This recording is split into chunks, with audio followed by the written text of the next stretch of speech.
Mr. Heng Leun.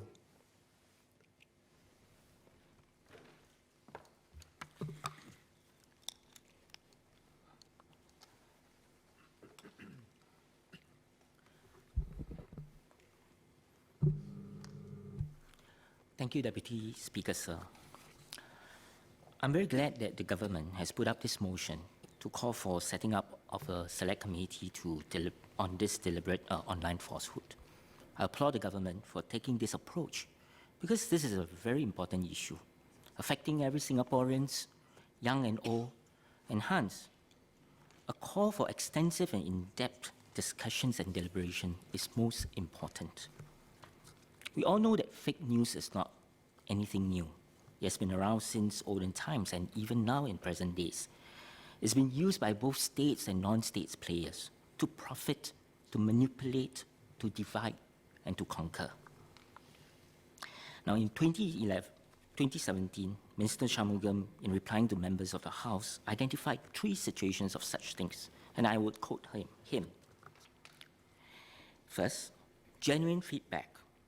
It could be in error where the person could have made a mistake but genuine, well-intentioned feedback or complaints because there is a difference of viewpoints. Allegation based on an honest belief in certain facts. That is one category. That is understandable. Generally, there should be no consequences for that. The second category, where the complaint is justified, feedback is justified, and we must take action. But the third category is what the member is focused on, which is false, deliberate, malicious allegations. We are not talking about errors. We are talking about deliberate falsehoods, malice. And so, I will look forward to the Select Committee to look especially into this third category that the Minister has mentioned and examine deeply the consequences of this falsehood. In the UK, there was a call for submission for the understanding of fake news by the British Parliament. And on the website, you can see that the Parliament actually wants the British public to define what is fake news. And the second thing which I thought is really important is, I quote, where does biased but legitimate commentary shade into propaganda and lies? I think this second point is very important for the Select Committee to look at, because this government has been advocating for more active citizenry, hoping that Singaporeans would be more involved in discourse and discussions. We have seen more Singaporeans speaking up, and of course, the social media has provided that platform for them to express their views. We do not want a heavy-handed approach that will root out constructive, though at times disagreeable voices.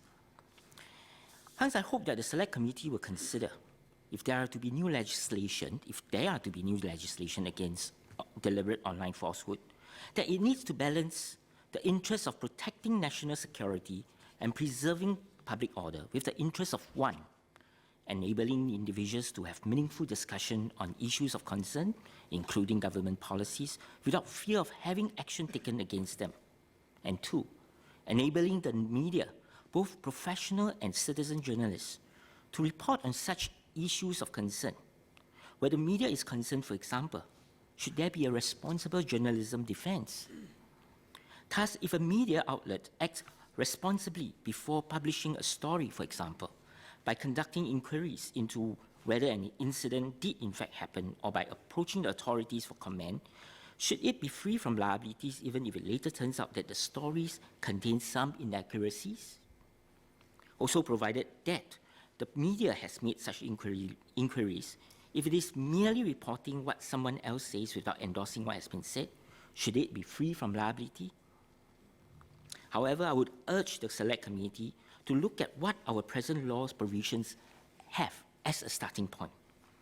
Such laws include the Broadcasting Case License Notifications, or the Section 45 of the Telecommunication Act, and specific laws such as the Administration of Justice Protection Act, the Protection from Harassment Act, the Sedition Act, and the Tort of Defamation. Well, in the Green Paper, which mentioned, and just now Minister Yaacob has mentioned about the case of the TRS incident, the relevant authorities have moved swiftly and under the existing law dealt with that issue. And in fact, based on what I've observed, that very quickly, that piece of falsehood was quashed. And public understood and knew and did not circulate it anymore. I think this demonstrates that our current existing laws and provision have been effective. I think based on this, we should start our discussion on whether we need new legislation.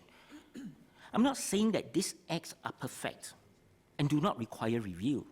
Indeed, some of these laws give very broad powers to the authorities, and it may be that they should themselves be reviewed, but to ensure that the interests of individuals that I've mentioned previously above are properly recognized. But one of the concerns about online platforms is that news would spread so quickly. So when there is a falsehood being put out, how do we respond as swiftly? And to act swiftly and to respond swiftly, we just cannot depend only on law enforcers. And no matter how tough the law is, any person with intention to sabotage with fake news or falsehood will still do it for profit or for malice. Hence, the responsibility of citizens becomes important.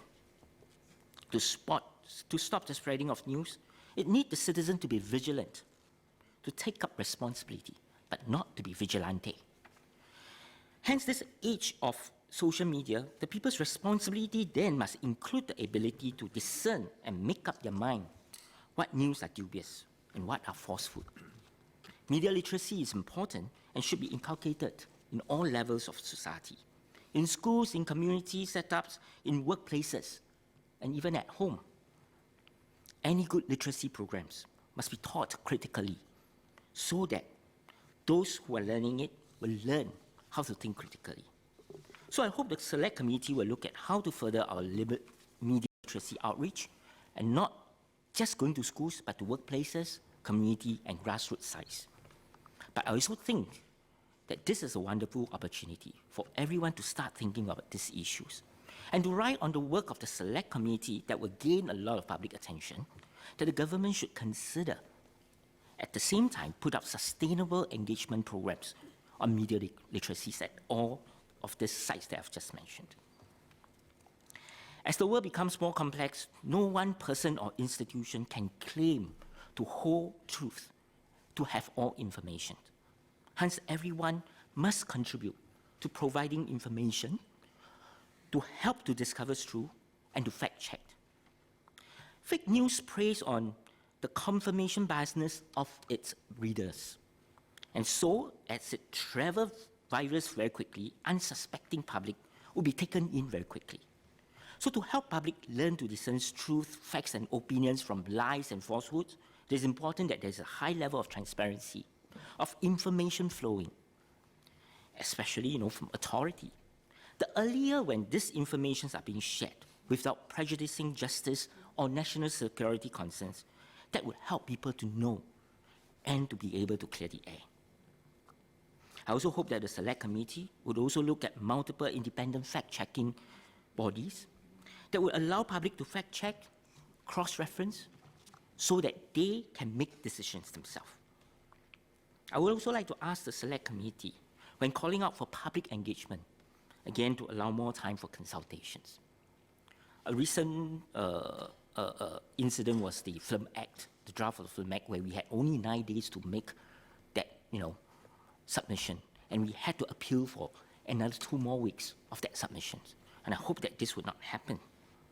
But at the same time, I wonder, would the Select Committee consider, because this is an issue of such a broad consensus, that there may be disagreement within the Select Committee in terms of what to do, that there should be provision for minority reports in the Select Committee report. And finally, Rebecca Sonnet, in her book, Hope in the Darkness, talks about how ordinary people that appear in superhero movies, produced by Hollywood, are always portrayed to be passive, clueless, cowardly, and helpless.